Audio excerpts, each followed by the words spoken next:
And for a closer look at what we can expect to hear from former President Trump this afternoon, let's bring in senior advisor to the 45th president, Jason Miller. Jason, welcome. Mike, thank you for having me on the day where we're heading to the granddaddy of them all, the Rose Bowl of political conferences, CPAC, President Trump's first speech after leaving the White House, and we're pretty excited about it. Well, we expect the president to tell CPAC he's not starting a new political party, does not intend to divide the power and strength of conservatives. What more should we expect from him? Well, Mark did a very good job in this setup, and where the president is going to go with this, we're going to talk about the future, not just of the Republican Party, because keep in mind, a lot of folks who voted for President Trump and who turned out in 2020 don't view themselves as Republicans, but they bought into this America First ideal set. And so as we talk about ending these endless wars, reducing regulations, cutting taxes, the president's really going to do a deep dive on what Trumpism really means, about what this America First agenda really means, and it's going to go a little more granular in it than we've seen in the past.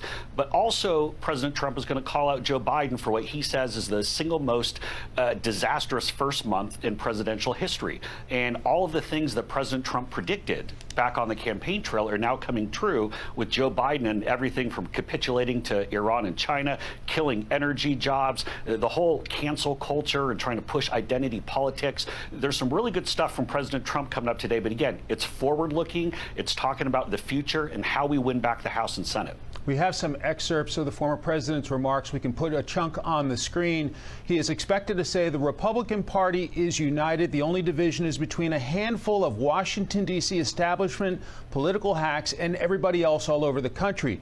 The greater the challenge and the tougher the task, the more determined we must be to pull through and win.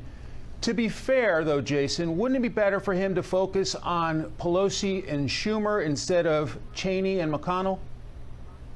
But, Mike, I'd push back a little bit there and say this is why folks love President Trump, because he doesn't sound like a regular politician. He doesn't sound like some scripted, canned, rehearsed. He's going to tell you exactly what he feels. And that's, I think, when we talk about the most transparent presidency in American history, was the one that we just finished up over the last 4 years. But I think I want to go to that point, though, that you brought up, because really where the divide is right now, you have the Wall Street elites, you have the Beltway power brokers, and then you have everyone else in the country. This isn't something that started with President Trump, but this does feel a lot like 2016 when President Trump was talking about the need to change Washington. Did a great job over the last 4 years. And hey, there's not going to be any sort of announcement today. I'm biased about what I hope President Trump does in 2024. But in the short term, let's go and win back the House and the Senate, and let's set the course for the Republican Party overall. Yeah. So, Jason, is it your expectation that he's going to do everything possible to get Republicans back in the control of the House and Senate in 2022?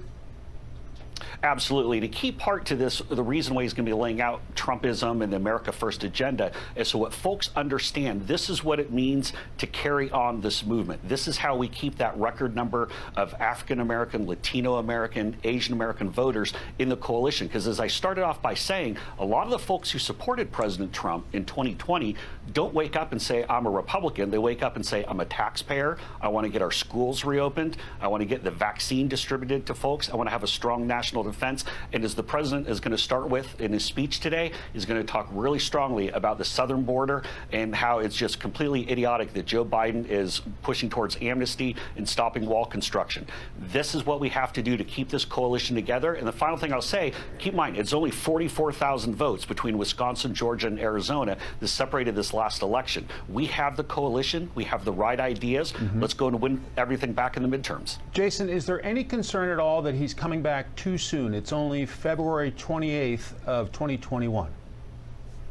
Not at all. This is modern day presidential, as I was joking with the president yesterday. I also think it's important for folks to realize this is the first time in over a century we've been in this type of a situation where you have a former president who has another term that they can do, but still has this rock solid national movement. In fact, it's been over 100 years, like 130 or so, since we've had this similar type scenario.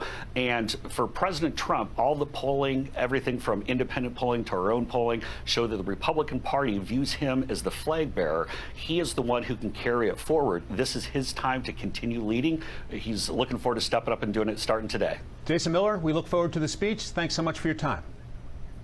Thank you.